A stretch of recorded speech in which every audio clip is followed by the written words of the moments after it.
Hello students, मेरा नाम विनीत पांडे और मैं लास्ट 8 ईयर से मैं class 9th to 12th students को बच्चों ऑफलाइन पढ़ा रहा हूँ, ऑफलाइन क्लासरूम्स में। और बहुत सारे बच्चों से मैं इंटरेक्ट हुआ हूँ, तो मैं आपको अपना एक्सपीरियंस यहाँ पे शेयर करूँगा जो अभी मैंने लास्ट 8 ईयर्स में एक्सपीरियंस अपना गेन किया है कि क्लास 9th में है जो बच्चे वो क्लास 10th के एग्जामिनेशन में कैसे टॉप करें, चाहे वो बोर्ड एग्जामिनेशन हो या आपका भी एजुकेशन पॉलिसी चेंज होने वाली है तो वो मैटर नहीं करता है, बट कोई तो एग्ज़ाम आपको देना होगा ना, तो उसमें हम कैसे टॉप करें। बच्चों मैं आपको बता दूं कि इस चैनल पे मैंने 2 क्लासेस पे लगभग 2300 वीडियोस, बच्चों आपने सही सुना, 2300 वीडियोस, 2300 वीडियोस मैं अपलोड कर चुका हूं related to class 9 to 12 syllabus. Subscriber पे नहीं जाइएगा क्योंकि बच्चे देखते हैं, मार्क्स लाते हैं, 95 भी आते हैं, बच्चों के कमेंट करते हैं, जब रिजल्ट आता है उसके बाद देख के निकल जाते हैं, शेयर नहीं करते हैं। ठीक है, शायद ऐसे बच्चा सोचते हैं मेरे फ्रेंड के कहीं मार्क्स ना आ जाए, तो चलो कोई बात नहीं। अब हम बच्चों यहाँ पर बात करते हैं, इन सब मुद्दों पे ना बात करते हुए हम बात करते हैं कि सर मैं 9th क्लास में हूँ, मैं 10th क्लास बोर्ड एग्जामिनेशन में टॉप करना चाहता हूँ। यहाँ पे बच्चों हम कुछ बातें डिस्कस करेंगे जिससे आप पक्का टॉप कर लोगे। भले 9th के पहले आप कौन सी क्लास में थे, आप क्लास 8 में थे, चाहे आपने क्लास 8 में बच्चों आपकी मैथमेटिक्स अच्छी ना रही हो, आपकी साइंस अच्छी ना रही हो, अभी तक अच्छे मार्क्स ना आए हो, बट ऐसा क्या पॉसिबल है कि मैं 9th में हूं और अभी से मैं अच्छी तरीके से पढ़ना शुरू करूं तो मैं 10th एग्जामिनेशन में टॉप करूंगा? तो हाँ बच्चों, ऐसा पॉसिबल है। तो सर कुछ स्ट्रैटेजी बताइए। तो सुनो बच्चों, स्ट्रैटेजी आपकी ये है कि अब पढ़ाई आपको आज से ही, अभी से ही स्टार्ट कर देनी है। क्लास 9 में अभी सितंबर चल रहा है, या जब भी आप इस वीडियो को देख रहे हो, आज से ही पढ़ाई स्टार्ट करनी। सर पढ़ने का तरीका क्या होना चाहिए, कौन सी बुक्स हम फॉलो करें कि हम बोर्ड एग्जामिनेशन में बहुत अच्छा स्कोर करें? तो बच्चों सुनिए, हम क्या करते हैं, कभी कभी हम रेफरेंस बुक्स ले लेते हैं मार्केट से, हमारे स्कूल ने कोई रेफरेंस बुक लगाई होती है और हम 2 बुक्स को भूल जाते हैं। ठीक है, जो मेन बुक्स हैं हमारी, कौन कौन सी? NCERT, ओके, और प्लस दूसरी बुक है आपकी NCERT एग्जाम्पलर, ओके। अब बहुत सारे बच्चों को ये नहीं पता होगा ये NCERT एग्जाम्पलर क्या होती है। मैं आपको बता दूं बच्चों, जैसे कि मान लीजिए आपने NCERT में एटम्स एंड मॉलिक्यूल्स पढ़ा केमिस्ट्री में, या मैथ्स में आपने कोई चैप्टर पढ़ा, पॉलिनोमियल्स पढ़ा, ठीक है, तो उससे रिलेटेड एक बुक और CBSE ने लगा के रखी हुई है, that is NCERT exemplar. Okay बच्चों, तो ये जो NCERT एग्जाम्पलर होती है इसमें 30 to 40 क्वालिटी क्वेश्चंस आपको मिलेंगे। सर ये NCERT एग्जाम्पलर मेरे पास नहीं है, मैं कहाँ से लूँ? देखो बच्चों, बाजार में भी मिल जाएगी, अगर आपको नहीं मिलती है तो जाइए कमेंट सेक्शन में, कमेंट मैंने पिन किया हुआ है, उस पिन कमेंट में सबसे ऊपर आप देखिएगा ना, मैं आपको एग्जाम्पलर का लिंक दे दूंगा, वहां आप क्लिक करोगे 9th क्लास वाले सेक्शन में जाइएगा, डाउनलोड कर लीजिएगा। तो ये दोनों बुक्स बच्चों अभी से आपको मैथ्स और साइंस की फॉलो करनी, अभी से, ठीक है, मैथ्स प्लस साइंस की आप अभी से फॉलो करिए। एक्चुअल में क्या होता है, क्लास 10 बोर्ड एग्जाम तो सारे बच्चे देते हैं, पढ़ते भी सारे हैं, टॉप क्यों नहीं करते? क्योंकि बच्चों आपको सब्जेक्ट का फील नहीं आता है। मैंने देखा अपने एक्सपीरियंस में, बच्चों को पढ़ाया है, क्लास 10th में बच्चों को 9th के बेसिक्स नहीं पता होते हैं, खासकर केमिस्ट्री में। साइंस का जो केमिस्ट्री वाला पोर्शन है उनको फील ही नहीं होता है कि एटम मॉलिक्यूल्स क्या हैं, ठीक है, क्या होती है केमिस्ट्री, केमिकल रिएक्शंस कैसे होती है, कंपाउंड्स क्या होते हैं, मिक्सचर्स क्या होते हैं, ये सब उनको नहीं पता होता है। यही रीजन है कि क्लास 10th में वो बिल्कुल भी परफॉर्म नहीं कर पाते हैं, केमिस्ट्री वाला सेक्शन ही छोड़ के आ जाते हैं। ठीक है, बहुत सारे क्वेश्चंस नहीं अटेम्प्ट करते हैं, कोई भी लॉजिकल क्वेश्चन आता है वो नहीं कर पाते हैं। तो सर ये सब लॉजिकल थिंकिंग मेरे पास कहां से डेवलप होगी? अभी मैं क्लास 9 में हूं। बच्चों आप अभी से ये फॉलो करिए। सर कैसे फॉलो करना है? सुनो बच्चों, आप क्या करते हो, मैंने देखा है बहुत सारे बच्चे यूट्यूब पे बच्चों बहुत सारे शॉर्ट वीडियोस आते हैं, शॉर्ट वीडियोस, ठीक है।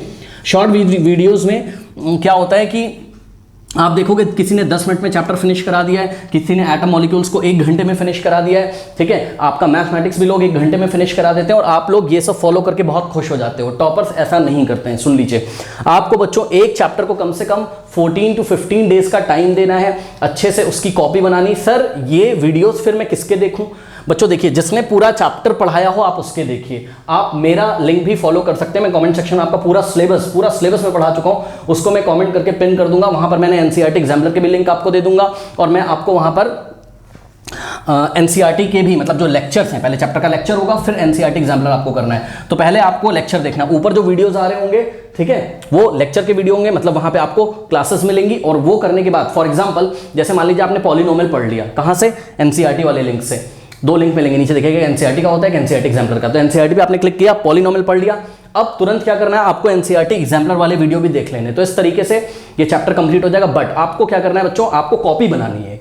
ऐसा नहीं कि चलते चलते वीडियो देखना है, आप आराम से बैठिए, कॉपी बनाइए, जैसे क्लास होती है वैसे प्रॉपर क्लास लीजिए, ईयरफोन लगाइए, शांति से बैठिए, 10 to 15 डेज का टाइम दीजिए। और अब आप क्लास 8th या 7th में नहीं हो तो इस छलावे से आप बाहर निकलें कि शॉर्ट में मैं कर लूंगा। ठीक है, शॉर्ट में बच्चों चैप्टर्स यहाँ पे तैयार नहीं होते। यही रीजन है कि हम लोग शॉर्ट में करते हैं और 10th में जाते जाते हमारे बेसिक्स इतने वीक हो जाते हैं। पहली बात तो बच्चों को अच्छे टीचर नहीं मिलते हैं कहीं से, मतलब कि जो अच्छी तरीके से चीज़ें बताए, ठीक है। एक्चुअल में हर एक चैप्टर का कम से कम 20 to 21 आवर्स का क्लास होना चाहिए, बट बच्चे उसको इग्नोर करते हैं, सोचते हैं बस ये 4 पेज का ही तो चैप्टर है एनसीईआरटी में, इसको तो मैं ऐसे ही कर दूंगा, ठीक है। तो आप लोग उसको उल्टी सीधी तरीके से नहीं करिए बच्चों, आपको फील नहीं आता है, फिर आप क्लास 10th में जाओगे, फिर आप बोर्ड एग्जामिनेशन में बहुत गड़बड़ करने लगते हो, बिकॉज वहाँ लॉजिकल क्वेश्चंस आते हैं, और जब आपने 9th क्लास से अच्छे से पढ़ा हो तभी पॉसिबल है कि आप क्लास 10th के बोर्ड में अच्छी तरीके से स्कोर कर पाएं, ठीक है बच्चों। आप कम्युनिटी टैब भी जाके चेक कर सकते हो, वहां पे भी मैंने आपको सभी चैप्टर्स के लिंक दे दिए हैं, आप एक बार यहां पर फॉलो करके देखिए, आपको डिफरेंस समझ में आ जाएगा कि what is the standard level of पढ़ाई। ओके, स्टैंडर्ड लेवल क्या है पढ़ाई का, वो आप देखिएगा कि आपने क्या पढ़ा था अभी तक और अब आपको क्या सीखने को मिल रहा है। यही छोटी छोटी बातें हैं बच्चे, हम लोग शुरू से सीखते ही नहीं है 9th क्लास से, तो प्रॉब्लम हो जाता है। सर 8th क्लास तक मेरी मैथ्स नहीं अच्छी थी, क्या अब अच्छी हो जाएगी? बिल्कुल बच्चों, आप इन दोनों बुक्स को अच्छी तरीके से फॉलो करिए, आप इस चैनल के वीडियोस को फॉलो करिए, आपका हर एक कॉन्सेप्ट क्लियर होगा। तो आप कोई भी चैप्टर एक बार विजिट करके देखिए, ठीक है बच्चों। तो ये सारी स्ट्रेटजी है। उसके बाद आप आदत डालिए बच्चों नोट्स बनाने की, ठीक है। नोट्स, सर नोट्स कैसे बनाएं? तो जब आप वीडियो देख रहे होते हैं तो वहीं से देख देख के आपको नोट्स बनाने हैं, ठीक है बच्चों।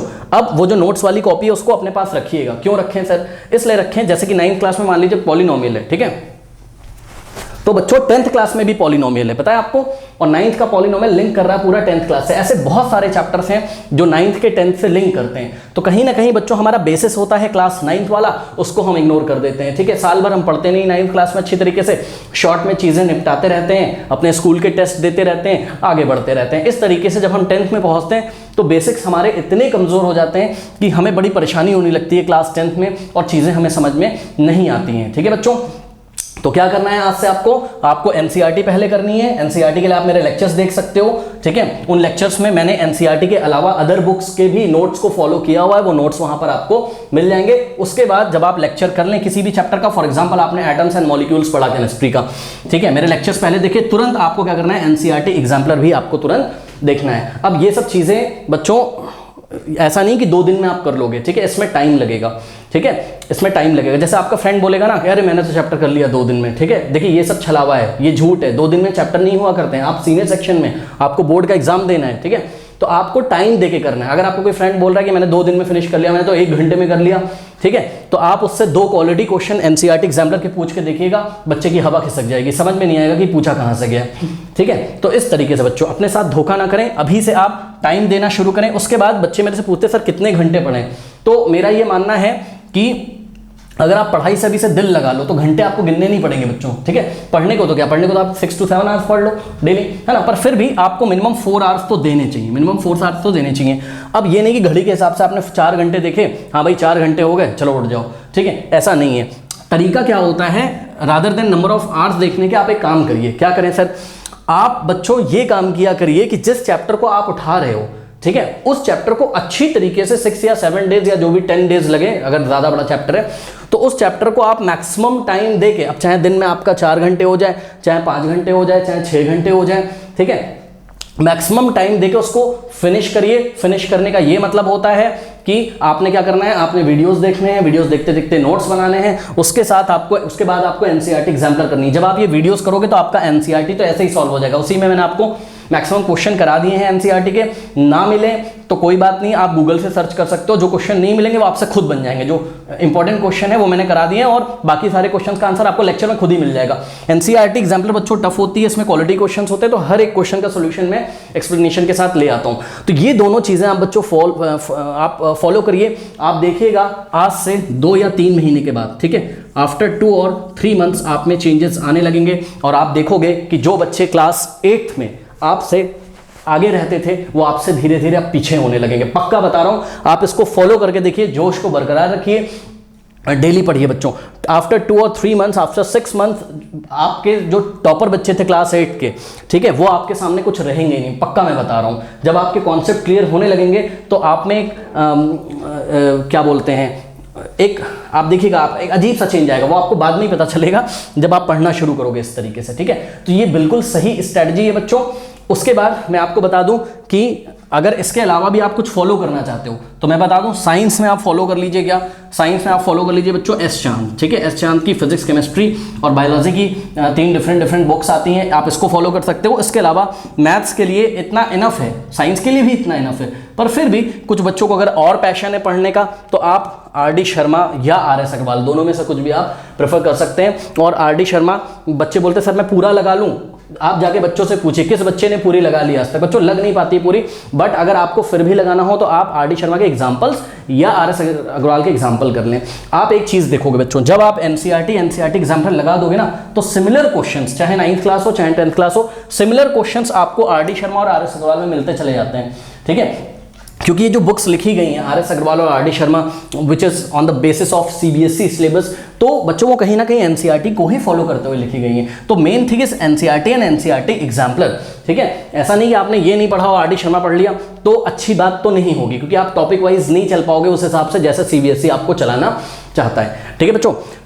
तो ये कुछ बातें थी, आपको टाइम देना आज से शुरू करना है। सबसे इंपॉर्टेंट बात होती है अपने बेसिक्स को क्लियर करना। आप लोग बेसिक्स नहीं क्लियर करते हैं, यही रीजन है बच्चों क्लास 10th में आपके साथ प्रॉब्लम होती है। मैंने देखा है कि बहुत ज़्यादा प्रॉब्लम होती है, बच्चों को केमिस्ट्री का सी भी नहीं समझ में आता है केमिस्ट्री होती क्या है, और वो रिएक्शंस रटने लगते हैं, याद करने लगते हैं, कोई भी रिएक्शंस उनको समझ में नहीं आती है। यहाँ पर मेन जो प्रॉब्लम होती है वो ये होती है कि क्लास 9th में तो हमने ठीक से पढ़ा ही नहीं था, ठीक है ना।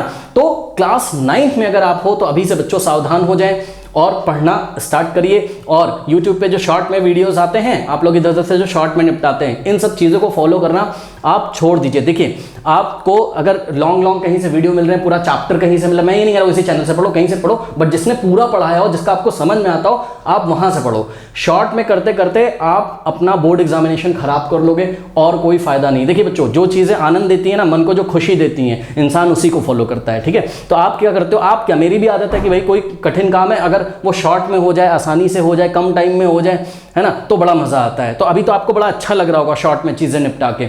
मैंने देखा कई सारे स्टूडेंट्स तो केमिस्ट्री एनसीईआरटी में भी उठाएंगे, बोलेंगे अच्छा ये 4 इंपॉर्टेंट क्वेश्चन है, मेरे टीचर ने बोला था इसको कर लो, ये एग्जाम में आएगा, आप उसी को रट के चले जाते हो।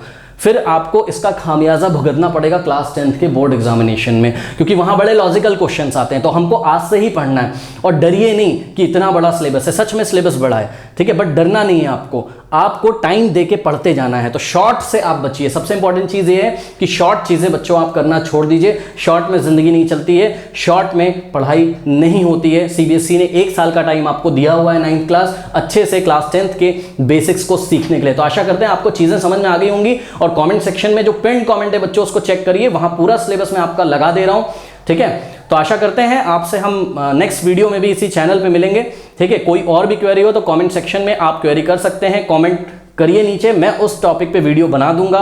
कोई और भी सब्जेक्ट से रिलेटेड अगर आपको प्रॉब्लम आ रही है, या कोई चैप्टर अगर आपको, आई एम सॉरी थोड़ा सा पसीना आ रहा है, कोई और चैप्टर अगर आपको नहीं समझ में आ रहा है बच्चों, ओके, अगर आपको इस चैनल से नहीं पढ़ना है तो कहाँ से पढ़ना है, सर बायोलॉजी कहाँ से पढ़ना है, बायोलॉजी में प्रॉब्लम हो रही है, तो वो सारी चीज़ें, कोई भी क्वेश्चन हो आप कमेंट सेक्शन में कमेंट करिए, मैं उसके ऊपर वीडियो बनाऊंगा। आपको हर एक बात का सॉल्यूशन इस चैनल पे मिलेगा, चाहे वो पढ़ाई से रिलेटेड हो या आपकी कोई पर्सनल प्रॉब्लम हो, उसको भी मैं डिस्कस करूंगा। तो चलिए फिर मिलते हैं नेक्स्ट वीडियो में, तब तक ले पढ़ते रहिए, बढ़ते रहिए, ऑल द बेस्ट। जाते थे कमेंट सेक्शन में दिए गए कमेंट को जो मैंने पिन किया है उसको चेक करना ना भूलें।